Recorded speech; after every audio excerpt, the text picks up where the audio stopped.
अस्सलाम वालेकुम। सुनाओ भी सज्जनों की हाल चाल है। उम्मीद है लहंदा ते चढ़दे पंजाब च सब खैरियत होए। वो बंदे सी चार ते ओ ना भुलेखे नाल बार्डर क्रॉस करते।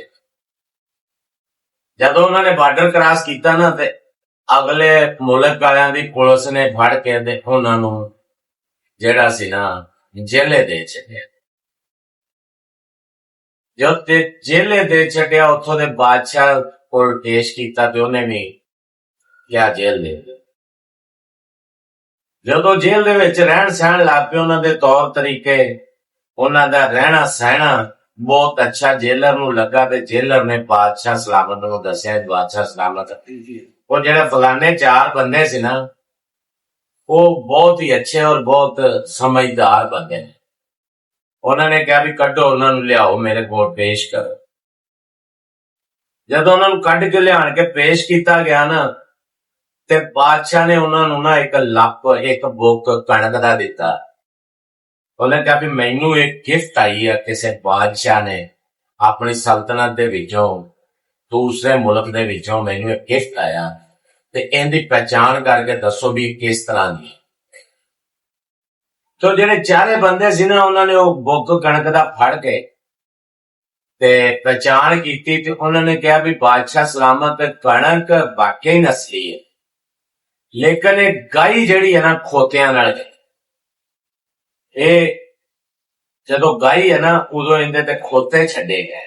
ਉਹਨਾਂ ਨੇ ਕੋਈ ਚੀਜ਼ ਲੱਭ ਲਈ ਸੀ ਨਾ ਤੇ ਬਾਦਸ਼ਾਹ ਨੂੰ ਕਹਿੰਦੇ ਵੀ ਇਸ ਗੱਲ ਦੀ ਭਾਵੇਂ ਤਹਿਕੀਕ ਕਰਾ ਲਾ ਅਸੀਂ ਜਿਹੜਾ ਨਾ ਇਹ ਗੱਲ ਸੱਚੀ ਕੀਤੀ। ਬਾਦਸ਼ਾਹ ਨੇ ਘਰ ਚਿੱਠੀ ਲਿਖੀ। ਉਦੋਂ ਟੈਲੀਫੋਨ ਦਾ ਤੇ ਦੌਰ ਕੋਈ ਨਹੀਂ ਸੀ। ਭੇਜੀ ਉਦੋਂ ਬੁਲਾਵਾ ਬੰਦੇ ਆਏ ਤਹਿਕੀਕਾਤ ਕੀਤੀ। ਉਹ ਅਗਲੇ ਬਾਦਸ਼ਾਹ ਨੇ ਕਿਹਾ ਕਿ ਵਾਕਈ ਜਿਸ ਟਾਈਮ ਕਣਕ ਆਈ ਸੀ ਕਣਕ ਦੀ ਤਿਆਰੀ ਸੀ ਉਦੋਂ ਸਾਡੇ ਕੋਲ ਆਪਣਾ ਨਾ ਸੰਡੇ ਸੀ ਨਾ ਆਪਣੇ ਕੋਲ ਬਲਦ ਸੀਗੇ ਢੱਗੇ ਸੀਗੇ ਸਾਡੇ ਕੋਲ ਉਦੋਂ ਐਵੇਂ ਦਾ ਕੋਈ ਵਸੈਲ ਨਹੀਂ ਸੀਗਾ। ਅਸੀਂ ਜਿਹੜਾ ਨਾ ਇੱਕ ਖੋਤਿਆਂ ਨਾਲ ਹੀ ਗਏ।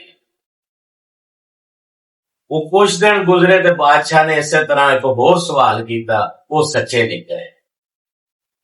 ਪਹਿਲੇ ਸਵਾਲ ਤੇ ਬਾਦਸ਼ਾਹ ਨੇ ਕਿਹਾ ਵੀ ਇਹਨਾਂ ਦੀਆਂ 2 ਰੋਟੀਆਂ ਵਧਾ। ਕੁਝ ਦਿਨ ਗੁਜ਼ਰੇ ਤੇ ਬਾਦਸ਼ਾਹ ਨੇ ਇੱਕ ਹੋਰ ਸਵਾਲ ਕੀਤਾ ਤੇ ਉਹ ਫਿਰ ਸੱਚੇ ਨਿਕਲੇ ਤੇ ਬਾਦਸ਼ਾਹ ਨੇ ਫਿਰ ਕਿਹਾ ਵੀ ਇਹਨਾਂ ਦੀਆਂ 2 ਰੋਟੀਆਂ ਵਧਾ।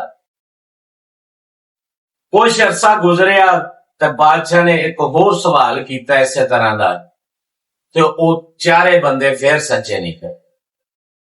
ਬਾਦਸ਼ਾਹ ਨੇ ਕਿਹਾ ਵੀ ਇਹਨਾਂ ਦੀਆਂ 2 ਰੋਟੀਆਂ ਹੋਰ ਵਧਾ। ਕਰਦਿਆਂ ਕਰਾਂਦਿਆਂ ਉਹਨਾਂ ਦੀਆਂ ਇੱਕ ਟਾਈਮ ਦੀਆਂ 9 ਰੋਟੀਆਂ ਹੋ ਗਈਆਂ। ਜਦੋਂ 9 ਰੋਟੀਆਂ ਹੋ ਗਈਆਂ ਤੇ ਉਹਨਾਂ ਦਾ ਜਿਹੜਾ ਕੈਦ ਖਤਮ ਹੋਣ ਦੇ ਲਾਗੇ ਆ ਗਈ ਸੀ ਉਹਨਾਂ ਨੇ ਆਜ਼ਾਦ ਹੋ ਕੇ ਆਪਣੇ ਮੁਲਕ ਆਉਣਾ ਸੀਗਾ ਤੇ ਉਹਨਾਂ ਨੇ ਕਿਹਾ ਹੋਵੇ ਨਾ ਤੇ ਬਾਦਸ਼ਾਹ ਨੂੰ ਵੀ ਸੱਚੀ ਗੱਲ ਦੱਸ ਦੀ।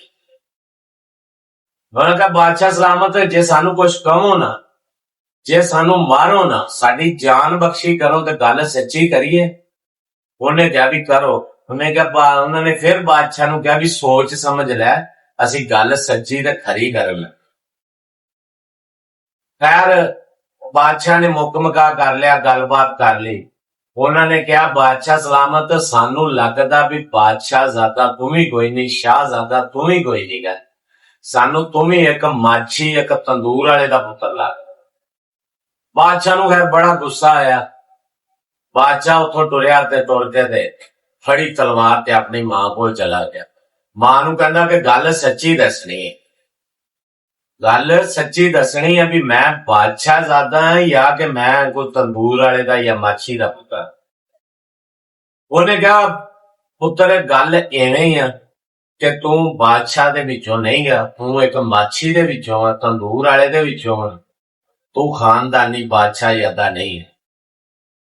ਤੇ ਗੱਲ ਸੱਜਣੋ ਬੇਲੀਓ ਮੁੱਕਦੀ ਹੈ ਨਸਲਾਂ ਤੇ ਬੰਦੇ ਦੀ ਨਸਲ ਜਿਹੜੀ ਹੈ ਨਾ ਉਹ ਆਦਤਾਂ ਤੋਂ ਤੇ ਉਹਦੇ ਰਵੱਈਏ ਤੋਂ ਪਤਾ ਲੱਗ ਜਾਂਦਾ ਹੈ ਕਿ ਬੰਦਾ ਖਾਨਦਾਨੀ ਨਸਲੀ ਹੈ ਜਾਂ ਕਿ ਬੰਦਾ ਬਸ ਚਵਲਾ ਹੀ ਮਾਰਨ ਵਾਲਾ।